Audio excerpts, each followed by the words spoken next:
شام کے مسئلے میں امریکہ غلطی کر رہا ہے، اس کو اپنے اوپر لگنے والی ضرب اور نقصانات کا اندازہ یقیناً ہو جائے گا، قائد انقلاب اسلامی۔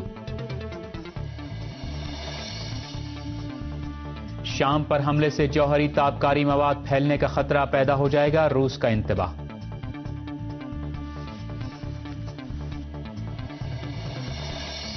روس کے شہر سن پیٹرسبرگ میں گروپ 20 کا سربراہی اجلاس، شام کا معاملہ حاوی۔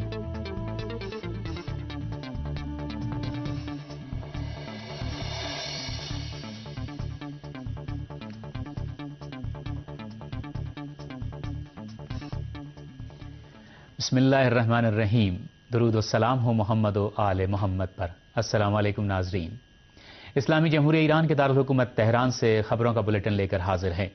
ہماری ویب سائٹ کا پتہ ہے urdu.sehertv.ir اور ہمارا ای میل ایڈریس ہے خبریں@sehertv.ir۔ انٹرنیٹ پر براہ راست ہماری نشریات آپ ان پتوں پر دیکھ سکتے ہیں: urdu.sehertv.ir/iOS، urdu.sehertv.ir/Android اور urdu.sehertv.ir/live۔ لیجیے اب آپ تفصیل کے ساتھ خبریں ملاحظہ فرمائیے۔ قائد انقلاب اسلامی نے فرمایا ہے کہ امریکی حکام شام کے معاملے میں غلطی کا ارتکاب کر رہے ہیں اور اسی لیے انہیں اپنے اوپر لگنے والی ضرب اور نقصانات کا ضرور اندازہ ہو جائے گا۔ قائد انقلاب اسلامی آیت اللہ العظمہ سید علی خامنہئی نے جمعرات کو مجلس خبرگان کے سربراہ اور ممبران سے خطاب کے دوران اپنے مفادات کے مطابق علاقے کے مسائل کو حل کرنے کے لیے عالمی سامراجی محاذ کی کوششوں کی طرف اشارہ کرتے ہوئے فرمایا کہ علاقے میں سامراج کی موجودہ غنڈہ گردی پر مبنی جارحانہ، توسیع پسندانہ اور اس موجودگی کے خلاف پائی جانے والی استقامت و مزاحمت کو ختم کرنے کے مقصد سے کی جانے والی پالیسیاں، لیکن سامراج ابھی تک اس مزاحمت کو ختم نہیں کر سکا ہے اور اس کے بعد بھی وہ ایسا نہیں کر سکے گا۔ قائد انقلاب اسلامی نے فرمایا کہ علاقے میں سامراج کا اصل مقصد صہیونی حکومت کی مرکزیت کے تحت اس علاقے پر تسلط جمانا ہے۔ آپ نے فرمایا کہ شام کے معاملات میں بھی جو کیمیائی اسلحے کے استعمال کے بہانے اٹھائے گئے ہیں، مقصد یہی ہے، لیکن امریکیوں کی کوشش یہ ہے کہ وہ یہ ظاہر کریں کہ انسانی موضوع کے پیش نظر ایسا کرنے جا رہے ہیں۔ آیت اللہ العظمہ سید علی خامنہئی نے سنی کے نام پر تکفیری گروہوں کے کرائے کے ایجنٹوں کی سرگرمیوں اور اسی طرح بعض دیگر کرائے کے ایجنٹوں کی سرگرمیوں کی طرف جو شیعہ کے نام پر سرگرم ہیں اشارہ کرتے ہوئے فرمایا کہ بزرگ سنی اور شیعہ علماء کو اس بات کا خیال رکھنا ہوگا کہ اسلامی فرقوں کے درمیان اختلافات نئے محاذ بندیوں اور اصلی دشمن سے غافل ہونے کا باعث نہ بن جائیں۔ قائد انقلاب اسلامی نے اسلامی بیداری کی طرف اشارہ کرتے ہوئے فرمایا کہ یہ سمجھ لینا کہ اسلامی بیداری کی لہر ختم ہو گئی ہے ایک غلط تصور ہے، کیونکہ اسلامی بیداری خود اعتمادی اور اسلامی معاشرے میں اسلام پر بھروسہ کرنے کے نتیجے میں وجود میں آئی ہے، اور آج جو کچھ علاقے میں ہو رہا ہے وہ اسلامی بیداری کے خلاف سامراج اور اس میں سر فہرست امریکہ کا رد عمل ہے۔ قائد انقلاب اسلامی نے اسی طرح مصر کے حالات کا بھی ذکر کرتے ہوئے فرمایا کہ اگر مصر میں اسرائیل کے خلاف جدوجہد کا نعرہ ہوتا تو امریکی وعدوں پر یقین نہ کرتے اور اپنے اصول پر ڈٹے رہتے، تو مظاہرین جو اس وقت عوام کے منتخب کردہ حکام کے مد مقابل کھڑے ہو گئے وہ امریکہ اور سامراج کے مقابلے میں ڈٹے ہوتے اور مصر کا ڈکٹیٹر بھی جیل سے رہا نہ ہوتا اور عوام کے منتخب کردہ حکام مقدمات کا سامنا کرنے کے لیے جیل نہ بھیجے جاتے۔ قائد انقلاب اسلامی آیت اللہ العظمہ سید علی خامنہئی نے فرمایا کہ اسلامی جمہوری نظام اس وقت 33 سال کا عرصہ گزر جانے کے بعد تمام تر دشمنیوں اور سازشوں کے باوجود اقتدار، اثر و رسوخ اور توانائیوں کے اعتبار سے بہت قوی اور طاقتور ہو چکا ہے۔ آپ نے فرمایا کہ یہ اقتدار اسلامی جمہوریہ ایران کے بانی امام خمینی رحمۃ اللہ علیہ کے اس ثبات قدم کا نتیجہ ہے جس کے تحت آپ نے فرمایا تھا کہ اسرائیل سرطانی ناسور ہے اور اس کو کاٹ کر پھینک دینا چاہیے۔ ایران کی فضائی حدود دوستوں کے لیے محفوظ اور دشمنوں کے لیے نام بنا دی گئی ہیں۔ یہ بات مسلح افواج کے خاتم الانبیاء ایئر ڈیفنس ہیڈ کوارٹر کے سربراہ بریگیڈیئر جنرل فرزاد اسماعیلی نے اینٹی ایئر کرافٹ یونٹ کے قیام کی سالگرہ کے موقع پر ایک تقریب سے خطاب کرتے ہوئے کہی۔ اس تقریب میں تہران میں مقیم غیر ملکی فوجی اتاشی اور دیگر اعلیٰ فوجی حکام بھی شریک تھے۔ بریگیڈیئر جنرل فرزاد اسماعیلی کا کہنا تھا کہ ایران کے عوام اسلامی انقلاب کی اعلیٰ امنگوں کو انتہائی اہمیت دیتے ہیں اور انہوں نے اپنی آزادی اور خود مختاری کے لیے زبردست قربانیاں دی ہیں۔ انہوں نے کہا کہ ملک کی مسلح افواج نے اسلامی تعلیمات کی روشنی، دفاعی حکمت عملی اور قائد انقلاب اسلامی کی ہدایات کے مطابق آج زبردست دفاعی طاقت حاصل کر لی ہے۔ روس نے کہا ہے کہ شام پر حملے کی صورت میں خطے میں تابکاری مواد پھیلنے کا خطرہ ہے۔ ماسکو میں روسی وزارت خارجہ کی جانب سے جاری ہونے والے بیان میں کہا گیا ہے کہ اگر دمشق کے نواحی علاقے میں واقع جوہری تحقیقاتی ادارے کی عمارت کو جان بوجھ کر یہ غلطی سے نشانہ بنایا گیا تو اس کے انتہائی خطرناک نتائج برآمد ہوں گے۔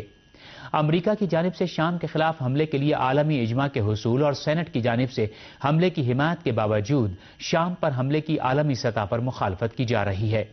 ادھر چین نے بھی کہا ہے کہ شام پر حملے کی صورت میں عالمی معیشت کو زبردست نقصان اٹھانا پڑے گا۔ چین کے وزیر خزانہ نے کہا کہ شام پر حملے کی صورت میں تیل کی قیمتوں میں زبردست اضافہ ہوگا، جس کی وجہ سے عالمی معیشت کو دھچکا لگے گا۔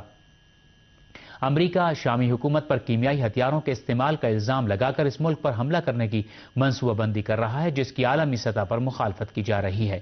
ماہرین کا کہنا ہے کہ شام کے خلاف امریکہ کا ممکنہ حملہ دیگر جنگوں کی طرح امریکہ کی رسوائی اور شکست پر منتج ہوگا۔ روس کے صدر ولادیمیر پوتن نے کہا ہے کہ امریکی کانگریس کو شام کے خلاف فوجی کارروائی کا حکم جاری کرنے کا حق حاصل نہیں ہے۔ یہ بات انہوں نے بدھ کے روز ماسکو میں ایک اجلاس سے خطاب کرتے ہوئے کہی۔ صدر ولادیمیر پوتن کا کہنا تھا کہ امریکی کانگریس کو شام کے خلاف فوجی کارروائی کا پروانہ جاری کرنے کا حق نہیں ہے اور ایسا کرنا اس کے دائرے اختیار سے باہر ہے۔ انہوں نے واضح کیا کہ اپنے دفاع کے علاوہ سلامتی کونسل کی اجازت کے بغیر کیا جانے والا کوئی بھی اقدام جارحیت کہلائے گا۔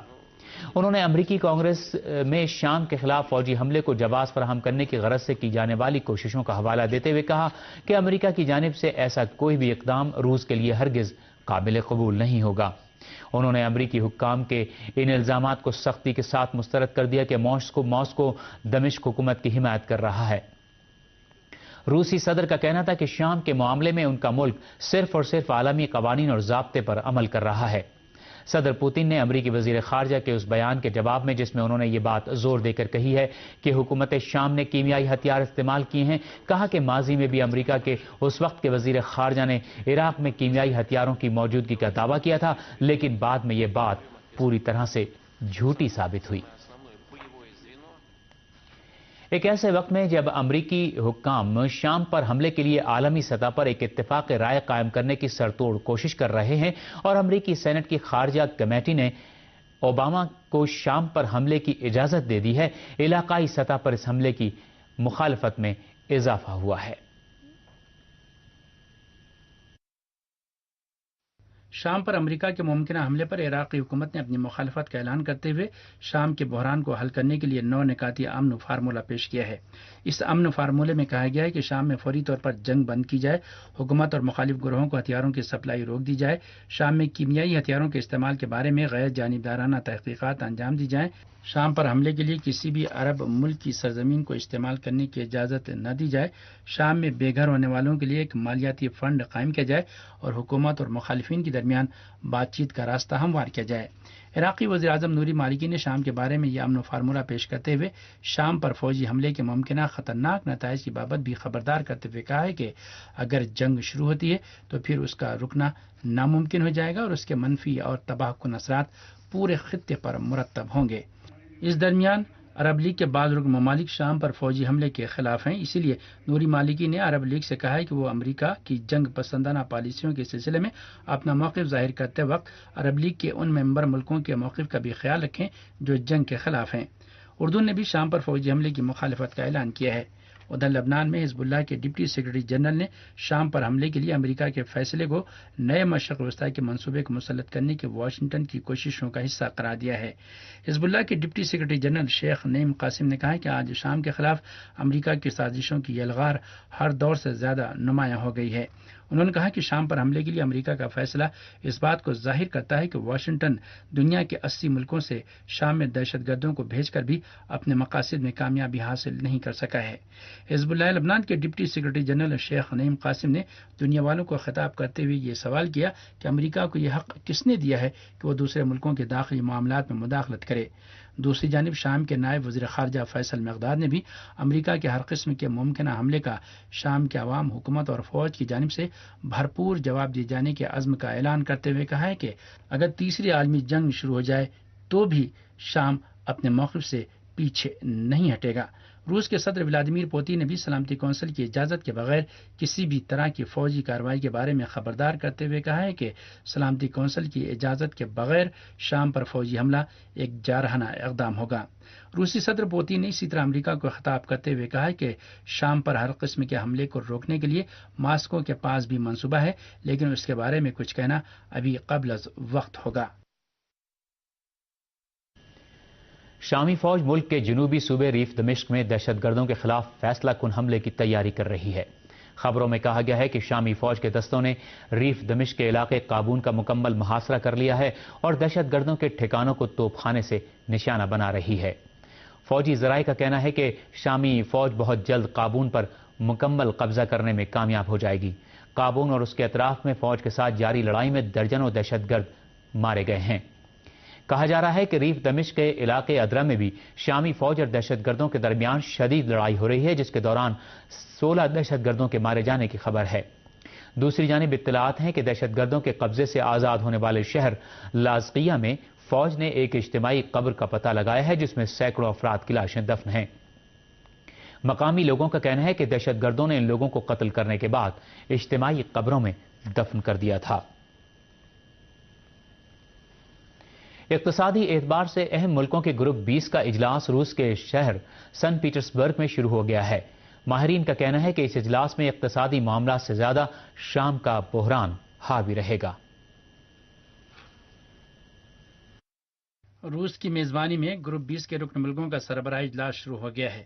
روسی صدر پوتین نے 1 دسمبر 2012 سے گروپ 20 کی سربراہی سنبھالی ہے۔ روسی صدر پوتین سینٹ پیٹرسبرگ میں دنیا کے 19 ملکوں کے سربراہوں کی میزبانی کر رہے ہیں، جبکہ دنیا کے 33 ملکوں کے نمائندہ وفود بھی اس اجلاس میں موجود ہیں۔ گروپ 20 سن 2008 میں عالمی معاشی بحران کے وجود میں آنے کے بعد تشکیل پایا تھا۔ روسی صدر پوتین کے بقول جمعرات سے شروع ہونے والے گروپ 20 کے اجلاس کا سب سے اہم ایجنڈا روزگار کے مواقع کی فراہمی اور اقتصادی اور معاشی رونق کو بحال کرنا ہے۔ گروپ 20 کے ارکان 5 بر اعظموں سے تعلق رکھتے ہیں۔ جنوبی امریکہ سے برازیل اور ارجنٹینا، شمالی امریکہ سے امریکہ اور کینیڈا، مرکزی امریکہ سے میکسیکو شامل ہیں، جبکہ یورپ سے روس، برطانیہ، فرانس، جرمنی اور اٹلی شامل ہیں۔ ایشیا سے ہندوستان، چین، جاپان، انڈونیشیا، جنوبی کوریا اور ترکی شامل ہیں۔ بحر الکاہل سے صرف آسٹریلیا اور عرب دنیا سے فقط سعودی عرب اس گروپ میں نمائندگی کرتا ہے، جبکہ بر اعظم افریقہ سے صرف جنوبی افریقہ ہی گروپ 20 کا ممبر ہے۔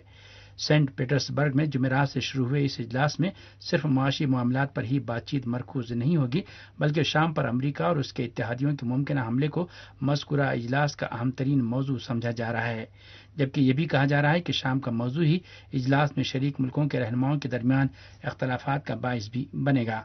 امریکی صدر باراک اوباما اور فرانس کے صدر اولینڈ اجلاس کے دوران کوشش کریں گے کہ شام پر حملے کے لیے مزید ملکوں کو اپنا ہمنوا بنایا جائے، لیکن ان ملکوں کا میزبان یعنی روس مشرق وسطی میں امریکہ کی یک طرفہ لشکر کشی کا سخت مخالف ہے۔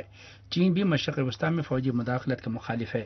جنوبی افریقہ اور ارجنٹینا نے بھی شام پر امریکہ کے ممکنہ حملے کی مخالفت کی ہے، جبکہ ہندوستان بھی کہہ چکا ہے کہ وہ اقوام متحدہ کی اجازت کے بغیر شام کے خلاف کسی بھی قسم کی فوجی مداخلت کا مخالف ہے۔ دوسری طرف امریکہ کا سب سے اہم اتحادی برطانیہ پہلے ہی اپنی پارلیمنٹ کے فیصلے کی وجہ سے امریکہ کا ساتھ دینے سے انکار کر چکا ہے، لیکن امریکہ کے یورپی اتحادیوں کی جگہ ترکی نے پر کرنے کی کوشش کی ہے اور وہ جنگ کا نقارہ بجانے میں پیش ہے۔ ادھر سعودی عرب نہ صرف یہ کہ جنگ کا سب سے بڑا حامی ہے، بلکہ اس نے تو شام کے خلاف جنگ میں ہونے والے تمام اخراجات برداشت کرنے کا بھی وعدہ کر لیا ہے اور قطر نے اس کا ساتھ دینے کا اعلان کیا ہے، جبکہ برازیل اور میکسیکو نہ تو جنگ کے سخت مخالفین میں سے ہیں اور نہ ہی امریکہ کے حامیوں میں سے، جبکہ شام پر حملے کے تعلق سے یورپی یونین کا موقف بھی مخمصے سے دوچار ہے۔ ماہرین کا کہنا ہے کہ شام کے معاملے پر لے کر رکن ملکوں میں پائے جانے والا یہی اختلاف اس اجلاس کو، جس کا اہم مقصد معاشی معاملات پر تبادلہ خیال کرنا ہے، بری طرح متاثر کرے گا۔ بحرین کی حکومت اور حزب اختلاف کی جماعتوں کے درمیان قومی مذاکرات کو ایک بار پھر ملتوی کر دیا گیا ہے۔ منامہ میں سرکاری مذاکراتی ٹیم نے بتایا ہے کہ پروگرام کے مطابق حکومت اور اپوزیشن کی جماعتوں کے درمیان بدھ کے روز قومی مذاکرات شروع ہونا تھے، تاہم حزب اختلاف کی جماعتوں نے اس میں شرکت نہیں کی۔ دوسری جانب حزب اختلاف کی جماعتوں کی جانب سے جاری ہونے والے بیان میں کہا گیا ہے کہ اس نے وزارت انصاف کے حالیہ فیصلے کے خلاف احتجاج کے طور پر قومی مذاکرات کا بائیکاٹ کر دیا کیا ہے۔ بیان میں کہا گیا ہے کہ حکومت نے حالیہ اقدامات کے ذریعے ملک میں سیاسی سرگرمیوں کا دائرہ مزید تنگ کر دیا ہے، جس کے بعد مذاکرات بے معنی ہو کر رہ گئے ہیں۔ بحرین کی اپوزیشن جماعتوں کا کہنا ہے کہ وزارت انصاف کے فیصلے سے ملک پولیس اسٹیٹ بن کر رہ گیا ہے اور عوام سے آزادی اظہار رائے کا حق سلب کر لیا گیا ہے۔ واضح ہے کہ بحرین کی وزارت انصاف نے اپنے ایک تازہ حکم کے ذریعے عوامی مظاہروں اور سیاسی جماعتوں کے رہنماؤں کی عالمی اداروں کے نمائندوں سے ملاقاتوں کی خبریں جاری کرنے پر پابندی لگا دی ہے۔ حکومت بحرین کے حکم کے مطابق کسی بھی سیاسی جماعت کے رہنما کو وزارت خارجہ کی اجازت کے بغیر کسی بھی عالمی ادارے کے نمائندے یا غیر ملکی سفارتکاروں سے ملاقات کا حق بھی حاصل نہیں ہے۔ مصر کی سلفی جماعت نے حکومت اور اخوان المسلمین کے درمیان آشتی منصوبے کے ناکام ہو جانے کا اعلان کر دیا ہے۔ مصر ٹوڈے کے مطابق سلفی جماعت النور کے رہنماؤں کا کہنا ہے کہ حکومت اور اخوان المسلمین کے درمیان آشتی کا منصوبہ فریقین کی جانب سے لچک کا مظاہرہ نہ کرنے کی وجہ سے ناکام ہوا ہے۔ نور پارٹی کا کہنا ہے کہ حکومت اور اخوان المسلمین ایک دوسرے کو مراد دینے کے لیے تیار نہیں ہیں۔ کہا جا رہا ہے کہ اخوان المسلمین نے سابق وزیر دیہی ترقی ڈاکٹر محمد علی بشیر کی گرفتاری پر سخت تشویش ظاہر کی ہے، جبکہ مصر کے پراسیکیوٹر جنرل نے بین سرایات کے واقعے میں ملوث اخوان المسلمین کے رہنماؤں کا کیس کرمنل کورٹ میں بھیجنے کا حکم دیا ہے۔ اخوان المسلمین کے جن رہنماؤں کے خلاف مقدمات کرمنل کورٹ میں بھیجنے کے احکامات جاری کیے گئے ہیں، ان میں اخوان کے سربراہ محمد بدی، خیرت شاطر، محمد بلتاجی، حازم ابو اسماعیل، حلمی الجزار، عبد المنعم عبد المقصود، محمد العمدہ اور ابو العلا ماضی شامل ہیں۔ اس رپورٹ کے مطابق مصر کی وزارت انصاف نے اخوان رہنما سعد القطانی اور رشاد البیومی کو بری کر دیا ہے۔ اخوان المسلمین کے ذرائع نے یہ بھی بتایا ہے کہ حکومت کے ساتھ مذاکرات تعطل کا شکار ہو گئے ہیں اور فریقین میں سے کوئی بھی اپنے موقف میں نرمی پیدا کرنے کے لیے تیار نہیں ہے۔ اخوان کے قریبی ذرائع کا کہنا ہے کہ فوجی حکمراں کوئی مراد دینے کے لیے تیار نہیں ہیں، صرف چند افراد کی رہائی کے وعدے کیے گئے ہیں جسے اخوان نے قبول کرنے سے انکار کر دیا ہے۔ عراقی سیکورٹی اداروں نے ملک کے مختلف علاقوں میں درجنوں دہشت گردوں کو گرفتار کر لیا ہے۔ بغداد میں سرکاری ذرائع نے بتایا ہے کہ پولیس اور فوج کی مشترکہ کارروائی کے دوران کم از کم 50 دہشت گردوں کو گرفتار کیا گیا ہے، جن میں ایک خاتون بھی شامل ہے۔ کہا جا رہا ہے کہ گرفتار ہونے والے دہشت گردوں کے قبضے سے شام کی وزارت خارجہ اور دیگر سرکاری اداروں کی متعدد جعلی مہریں اور لیٹر پیڈ برآمد ہوئے ہیں۔ عراقی سیکورٹی اداروں نے صوبے دیالہ، صلاح الدین، الانبار کے مختلف علاقوں میں بھی دہشت گردوں کے خفیہ ٹھکانوں پر چھاپے مارے ہیں۔ سرکاری ذرائع کے مطابق ان علاقوں سے کم از کم 52 دہشت گردوں کو گرفتار کیا گیا ہے۔ دہشت گردوں کے خلاف کارروائی کے دوران اسلحے کے 7 گوداموں پر بھی عراقی سیکورٹی فورس نے قبضہ کر لیا ہے۔ دوسری جانب اطلاعات ہیں کہ دہشت گردوں کے گروپ نے جنوبی بغداد میں ایک ہی خاندان کے 22 افراد کو قتل کرنے کے بعد ان کے گھر کو دھماکہ خیز مواد سے تباہ کر دیا ہے۔ حکومت پاکستان نے ملک میں بڑھتی ہوئی دہشت گردی پر قابو پانے کے لیے اینٹی ٹیررزم فورس قائم کرنے کا فیصلہ کیا ہے۔ پاکستانی ذرائع ابلاغ کے مطابق اینٹی ٹیررزم فورس میں دہشت گردی کے خلاف کارروائی کا تجربہ رکھنے والے سیکورٹی افسران کو شامل کیا جائے گا۔ کہا جا رہا ہے کہ حکومت ہر ضلع میں اینٹی ٹیررزم فورس کا ایک سیل بھی قائم کرے گی۔ پروگرام کے مطابق مذکورہ فورس 7,000 افراد پر مشتمل ہوگی، جس میں 5,000 سپاہی اور 2,000 اسسٹنٹ سب انسپیکٹر ہوں گے۔ اینٹی ٹیررزم فورس پاکستان کے خفیہ اداروں کی فراہم کردہ معلومات کے مطابق کارروائی کر سکے گی۔ حکومت افغانستان نے کہا ہے کہ ملک کے سیکورٹی اداروں نے کابل میں نمازیوں پر حملہ کرنے والے پاکستانی دہشت گردوں کو گولیاں مار کر ہلاک کر دیا ہے۔ افغان انٹیلیجنس کے جاری کردہ بیان کے مطابق سیکیورٹی اہلکاروں نے 2 پاکستانی شہریوں کو جمعرات کی صبح اس وقت گولیاں مار کر ہلاک کر دیا جب وہ کابل کی مسجد امام حسن علیہ السلام میں نمازیوں پر فائرنگ کر رہے تھے۔ کہا جا رہا ہے کہ دہشت گردوں کی فائرنگ سے 3 نمازی زخمی ہو گئے ہیں جنہیں مقامی اسپتال میں داخل کرا دیا گیا ہے۔ افغان انٹیلیجنس کے بیان میں کہا گیا ہے کہ دہشت گردوں نے افغان پولیس کی وردیاں پہن رکھی تھیں اور وہ نماز صبح کی ادائیگی میں مصروف نمازیوں کو شہید کرنا چاہتے تھے۔ بیان کے مطابق افغان سیکیورٹی اداروں نے دہشت گردوں کے خلاف بروقت کارروائی کر کے نمازیوں کو قتل کرنے کی سازش کو ناکام بنا دیا۔ حکومت پاکستان نے تاحال افغان انٹیلیجنس کے اس دعوے کے بارے میں کوئی رد عمل ظاہر نہیں کیا ہے۔ افغان حکام حکومت پاکستان پر دہشت گردوں کو پناہ دینے کا الزام لگاتے چلے آ رہے ہیں جسے پاکستان سختی کے ساتھ مسترد کرتا ہے۔ نئی دہلی میں فروغ اردو اور امکان کے زیر عنوان ایک بین الاقوامی کانفرنس منعقد ہوئی۔ اس سلسلے میں مزید تفصیلات بتا رہے ہیں نئی دہلی سے شمشاد قاسمی۔ اردو فروغ اور امکان کے زیر عنوان دہلی کی جواہر لال نہرو یونیورسٹی میں ایک بین الاقوامی کانفرنس منعقد ہوئی جس میں ہندوستان سمیت مختلف ممالک کے ادبا اور دانشور شرکت کر رہے ہیں۔ قومی کونسل برائے فروغ اردو زبان کے زیر اہتمام جواہر لال نہرو یونیورسٹی کے کنونشن سینٹر میں منعقدہ اس عالمی کانفرنس کی افتتاحیہ تقریب میں ہندوستان کی سرکردہ سیاسی شخصیتوں کے علاوہ پاکستان، ایران، ہندوستان سمیت دنیا کے کئی ملکوں کے ادبا، محققین، دانشوروں اور اردو کے شائقین کی کثیر تعداد نے شرکت کی۔ ہندوستان کے وزیر خارجہ سلمان خورشید نے اپنی افتتاحیہ تقریر میں کہا کہ اردو زبان ہندوستان کی مخلوط ثقافت کی مضبوط علامت ہونے کے ساتھ ساتھ جمہوری اور سیکولر اقدار کا نچوڑ ہے۔ انہوں نے امید ظاہر کی کہ یہ عالمی کانفرنس اردو زبان و ادب کے فروغ میں سنگ میل ثابت ہوگی۔ انہوں نے ہندوستانی معاشرے اور گنگا جمنی تہذیب میں اردو کے اہم کردار کا ذکر کیا اور کہا کہ صرف مسلمان ہی نہیں بلکہ غیر مسلمانوں نے بھی اردو کے فروغ میں اہم کردار ادا کیا ہے۔ فروغ انسانی وسائل کے مرکزی وزیر ایم پلم راجو نے اپنے صدارتی خطبے میں کہا کہ اردو ہند آریائی زبان ہے جو ہندوستان کی ثقافتی اور عوامی رابطے کی زبان ہے۔ انہوں نے کہا کہ یہ زبان ہندوستان کی مخلوط ثقافت کی حقیقی ترجمان ہے جسے فروغ دینے کی ان کی وزارت ہر ممکن کوشش کر رہی ہے۔ فروغ انسانی وسائل کے وزیر مملکت جتن پرساد نے اردو کی اہمیت کا ذکر کرتے ہوئے اسے محبت و الفت کی زبان قرار دیا اور کہا کہ یہ کسی ایک مذہب کی زبان نہیں ہے بلکہ یہ ہندوستان کی زبان ہے جس نے تحریک آزادی کے دوران انقلاب زندہ باد کا نعرہ دیا۔ معروف فکشن نگار سید محمد اشرف نے اپنی کلیدی خطبے میں اردو زبان کو درپیش چیلنجوں کا ذکر کیا اور قومی سطح پر اردو کے احیاء اور اس کے کھوئے ہوئے وقار کی بازیابی کے لیے کئی اہم تجاویز پیش کی۔ قومی کونسل برائے فروغ اردو زبان کے vice chairman professor Waseem Barelvi نے اس عالمی کانفرنس کے غرض و غائد پر روشنی ڈالتے ہوئے کہا، اردو ایک تہذیبی اور ثقافتی عمل ہے اور یہ اختلاط اور محبت کے نتیجے میں پیدا ہوئی۔ صدیوں میں اس کے رشتے بنے اور یہ رشتے ہندوستان کی پہچان بن گئے۔ اس کانفرنس کے ذریعے میسج جانا چاہیے کہ ہندوستان ایک ایسا ملک ہے جہاں آپسی رواداری، جذبات کی ہم آہنگی، ایک دوسرے کے جذبات کا احترام، یہ پہچان ہے ہندوستان کے کمپوزٹ کلچر کی۔ اس سے روزہ عالمی اردو کانفرنس میں ایران، روس، ترکی، پاکستان، سعودی عرب، قطر، متحدہ عرب امارات، مصر، امریکہ، برطانیہ، کینیڈا، آسٹریلیا اور ماریشس کے مندوبین شرکت کر رہے ہیں۔ شمشاد قاسمی، سحر عالمی نیٹ ورک، دہلی۔ اور ناظرین آخر میں اہم خبروں کی سرخیاں ایک بار پھر پیش خدمت ہیں۔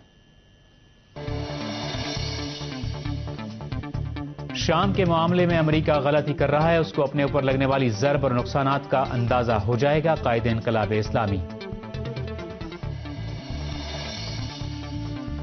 شام پر حملے کی صورت میں جوہری تابکاری مواد پھیلنے کا خطرہ پیدا ہو سکتا ہے، روس کا انتباہ۔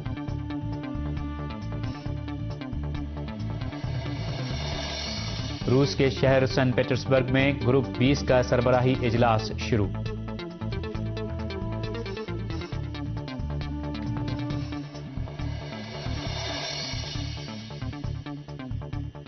ناظرین خبریں اپنے اختتام کو پہنچی، تازہ ترین خبروں کے لیے آپ ہماری ویب سائٹ دیکھ سکتے ہیں، پتہ ہے urdu.sahartv.ir۔ اسی کے ساتھ مجھے اجازت دیجیے، خدا حافظ۔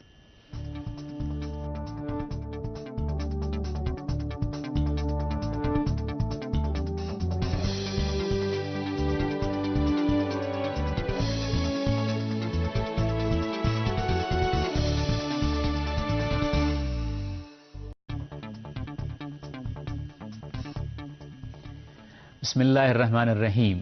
درود و سلام ہو محمد و آل محمد پر۔ السلام علیکم ناظرین، اسلامی جمہوریہ ایران کے دارالحکومت تہران سے خبروں کا بلیٹن لے کر حاضر ہیں۔ ہماری ویب سائٹ کا پتہ ہے urdu.sehertv.ir اور ہمارا ای میل ایڈریس ہے خبریں@sehertv.ir۔ انٹرنیٹ پر براہ راست ہماری نشریات آپ ان پتوں پر دیکھ سکتے ہیں: urdu.sehertv.ir/ios، urdu.sehertv.ir/android اور urdu.sehertv.ir/live۔ لیجیے اب آپ تفصیل کے ساتھ خبریں ملاحظہ فرمائیے۔ قائد انقلاب اسلامی نے فرمایا ہے کہ امریکی حکام شام کے معاملے میں غلطی کا ارتکاب کر رہے ہیں اور اسی لیے انہیں اپنے اوپر لگنے والی ضرب اور نقصانات کا ضرور اندازہ ہو جائے گا۔ قائد انقلاب اسلامی آیت اللہ العظمہ سید علی خامنہئی نے جمعرات کو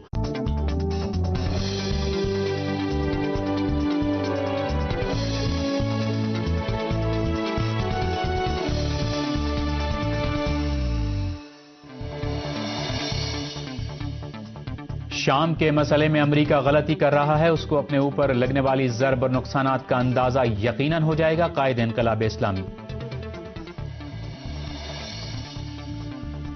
شام پر حملے سے جوہری تابکاری مواد پھیلنے کا خطرہ پیدا ہو جائے گا، روس کا انتباہ۔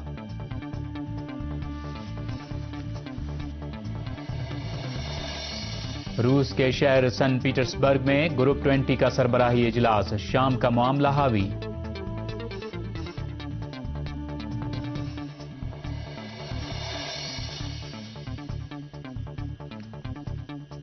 مجلس خبرگان کے سربراہ اور ممبران سے خطاب کے دوران اپنے مفادات کے مطابق علاقے کے مسائل کو حل کرنے کے لیے عالمی سامراجی محاذ کی کوششوں کی طرف اشارہ کرتے ہوئے فرمایا کہ علاقے میں سامراج کی موجودہ غنڈہ گردی پر مبنی جارحانہ، توسیع پسندانہ اور اس موجودگی کے خلاف پائی جانے والی استقامت و مزاحمت کو ختم کرنے کے مقصد سے کی جانے والی پالیسیاں، لیکن سامراج ابھی تک اس مزاحمت کو ختم نہیں کر سکا ہے اور اس کے بعد بھی وہ ایسا نہیں کر سکے گا۔ قائد انقلاب اسلامی نے فرمایا کہ علاقے میں سامراج کا اصل مقصد صہیونی حکومت کی مرکزیت کے تحت اس علاقے پر تسلط جمانا ہے۔ آپ نے فرمایا کہ شام کے معاملات میں بھی جو کیمیائی اسلحے کے استعمال کے بہانے اٹھائے گئے ہیں، مقصد یہی ہے، لیکن امریکیوں کی کوشش یہ ہے کہ وہ یہ ظاہر کریں کہ انسانی موضوع کے پیش نظر ایسا کرنے جا رہے ہیں۔ آیت اللہ العظمہ سید علی خامنہئی نے سنی کے نام پر تکفیری گروہوں کے کرائے کے ایجنٹوں کی سرگرمیوں اور اسی طرح بعض دیگر کرائے کے ایجنٹوں کی سرگرمیوں کی طرف جو شیعہ کے نام پر سرگرم ہیں اشارہ کرتے ہوئے فرمایا کہ بزرگ سنی اور شیعہ علماء کو اس بات کا خیال رکھنا ہوگا کہ اسلامی فرقوں کے درمیان اختلافات نئے محاذ بندیوں اور اصلی دشمن سے غافل ہونے کا باعث نہ بن جائیں۔ قائد انقلاب اسلامی نے اسلامی بیداری کی طرف اشارہ کرتے ہوئے فرمایا کہ یہ سمجھ لینا کہ اسلامی بیداری کی لہر ختم ہو گئی ہے ایک غلط تصور ہے، کیونکہ اسلامی بیداری خود اعتمادی اور اسلامی معاشرے میں اسلام پر بھروسہ کرنے کے نتیجے میں وجود میں آئی ہے، اور آج جو کچھ علاقے میں ہو رہا ہے وہ اسلامی بیداری کے خلاف سامراج اور اس میں سر فہرست امریکہ کا رد عمل ہے۔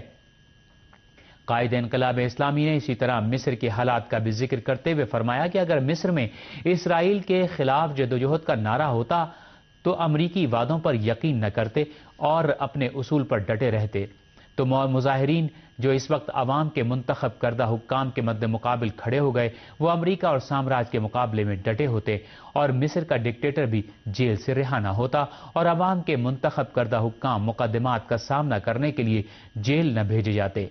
قائد انقلاب اسلامی آیت اللہ العظمہ سید علی خامنہئی نے فرمایا کہ اسلامی جمہوری نظام اس وقت 33 سال کا عرصہ گزر جانے کے بعد تمام تر دشمنیوں اور سازشوں کے باوجود اقتدار، اثر و رسوخ اور توانائیوں کے اعتبار سے بہت قوی اور طاقتور ہو چکا ہے۔ آپ نے فرمایا کہ یہ اقتدار اسلامی جمہوریہ ایران کے بانی امام خمینی رحمۃ اللہ